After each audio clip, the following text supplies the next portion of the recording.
Okay, so this game I've played off and on multiple times and spent many hours in it. I don't know, I haven't looked at how many hours in Steam I've put into it, but I've also put time into it otherwise too.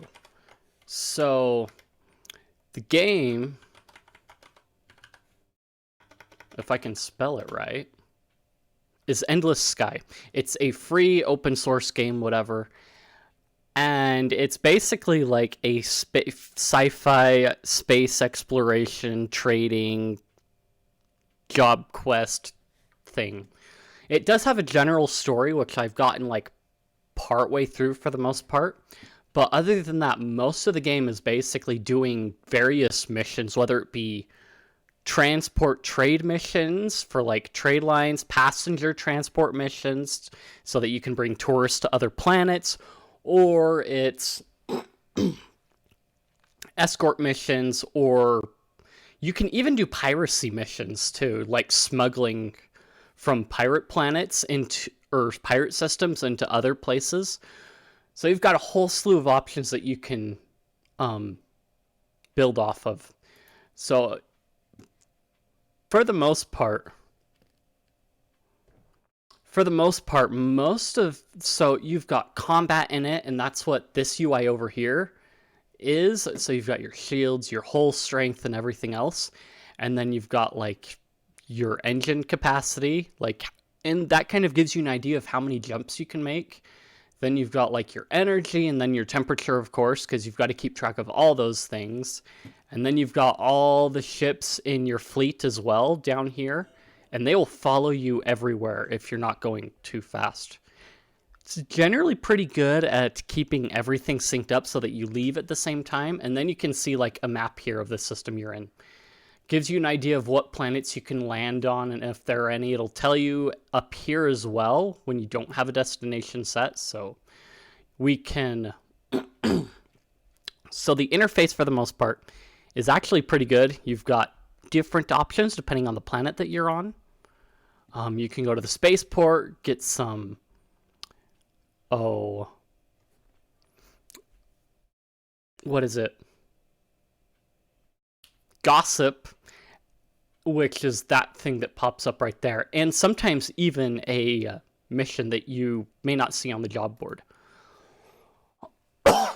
So you've got that, you've got your little quote gossip. You can go to the bank, and if you've got loans, you can take care of those loans. It'll show up in here. And then also salary as well.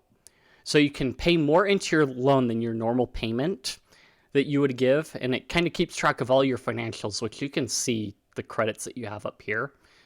So, and then the date and the system you're in as well. So the job board is kind of where all the meat and potatoes happens. And this kind of combines with the, what is it? The job board kind of combines with all the other things too that it on the map. So you can get an idea of what's going on there. And it'll show you all kinds of different things like... So right now I'm looking at, missions that it shows. And so you've got these different like indicators of like, what is it? They're like little tick marks basically that will kind of like surround the circle of the system. And it tells you how many missions go to that one or is a destination for. The orange ones are ones that are on the available side here. And so you'll kind of see some of those grayed out, I believe. Let's see. So you'll see some of them darker if you don't have the capacity to do them. So if they're grayed out up here, they're going to be kind of darkened out on the map. And yeah, and then the blue ones, of course, are ones that you've accepted.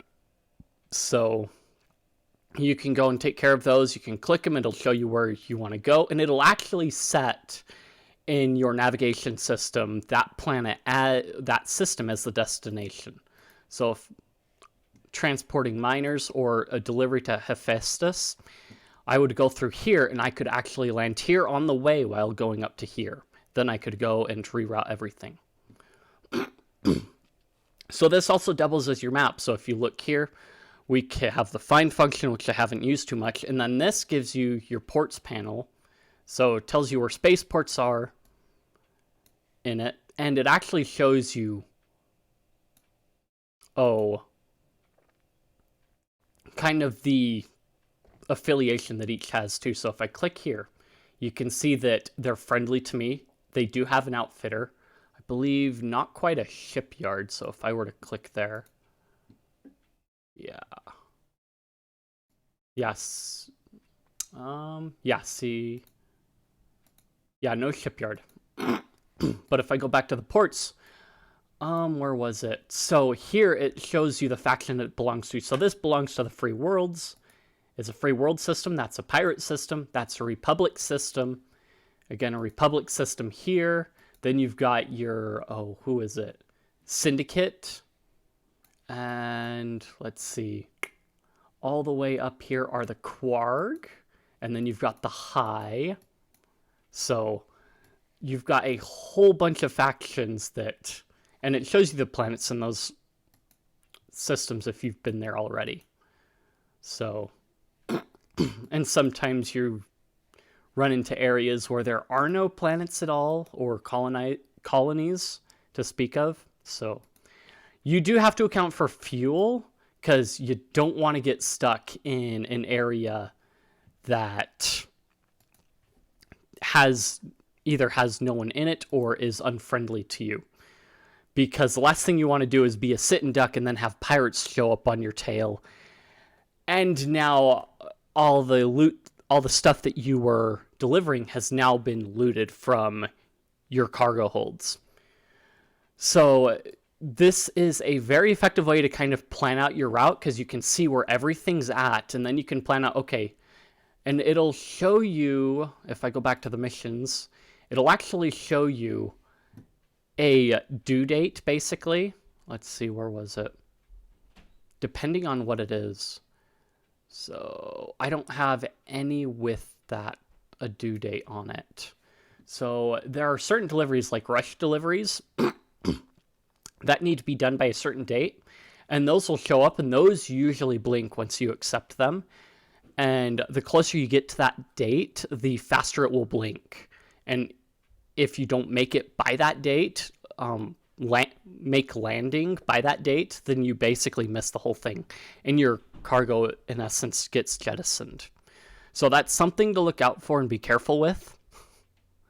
Kind of sucks, but, you know, that is what it is. Of course, there's like all kinds of options to go exploring, and if I go back to the outfitters and go to Seoul, you can see that I can see the inventory that they have, and many outfitters, if you're going to a new area, it's all the way at the bottom, has a local map. So that will fill in like large holes of systems that you are wanting to explore, and you can see a bit more about each one of them. So that gives you a lot of options. And of course, the outfitters has a bunch of stuff in it. So if we, let me go back to, so I can hit M to bring up the map again. And I think for this example, yeah, I'm going to do that. So I will depart.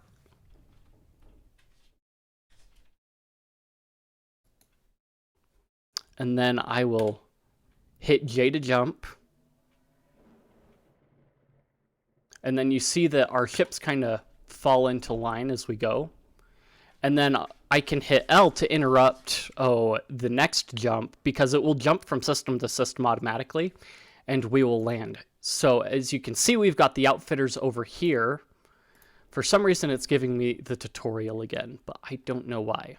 So you've got a whole bunch of guns. If your ship can support it, you've got to kind of keep track of that stuff. So this is one of the custom ships that I made. It is a very moddable game. That is one important thing to keep in mind too. So very moddable. Yeah. The modding is very basic, which is really cool and makes it quick and easy to make your own custom stuff in it. But so we can then jump again.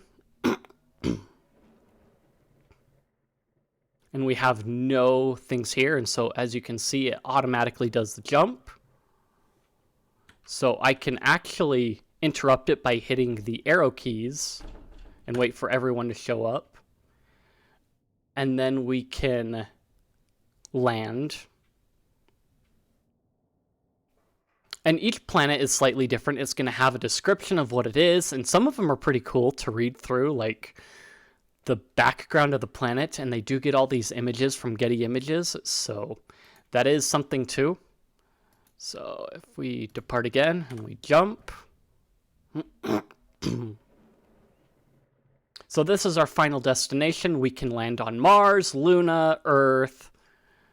So we will land on Mars because I believe that's where our mission is.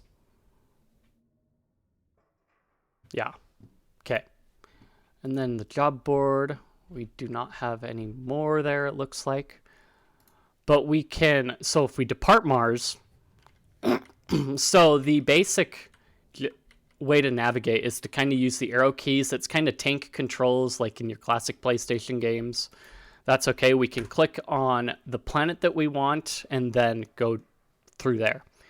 And then we can click the shipyard and go through the different things that way. And they've got a whole bunch of options. So if you wanted to run a warship that had small fighter capacity, you could do that even too. Or like have drones and all. Whole bunch of options. So you can see we've got the local map here and a bunch of other interesting components and engines that we can take advantage of to refit, retrofit, and expand our ships as well. So if we go to the job board, same thing again. That's pretty much the basics of Endless Sky.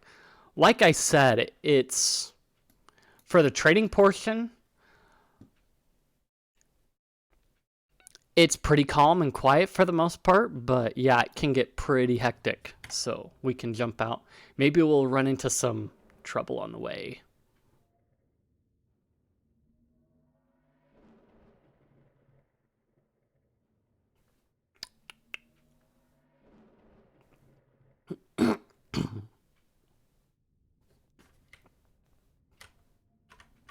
So they do have combat controls. We have to wait for our last ship to get there. It does tell you what system each ship is in as well.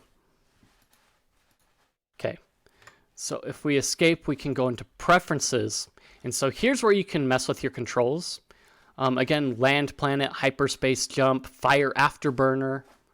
You can forward, you've got all those ones.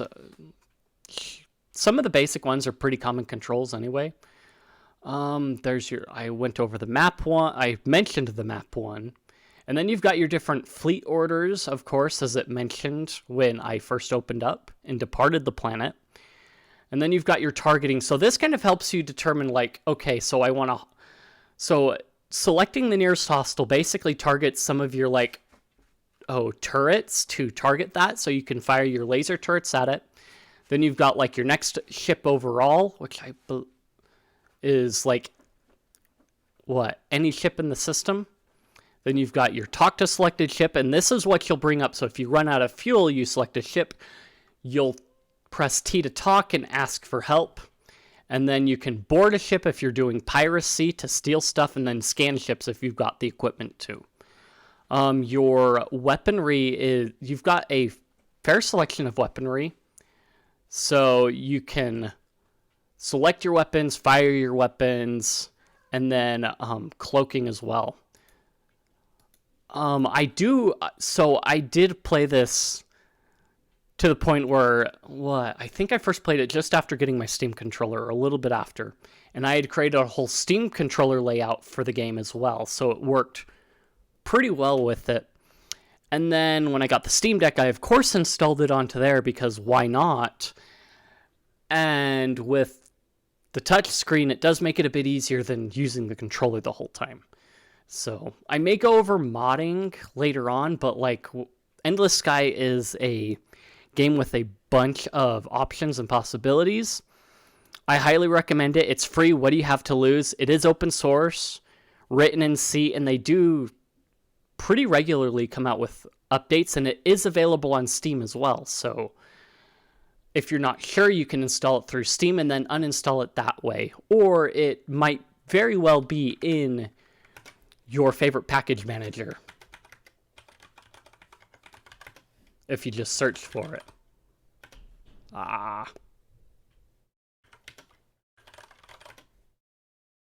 So it could be in the repos, in your package manager. You can search for it. Otherwise, it's on Steam if you're into that. So if you enjoyed the video, then like, comment, subscribe, feed the algorithm, boost the video up, share this video with your friends.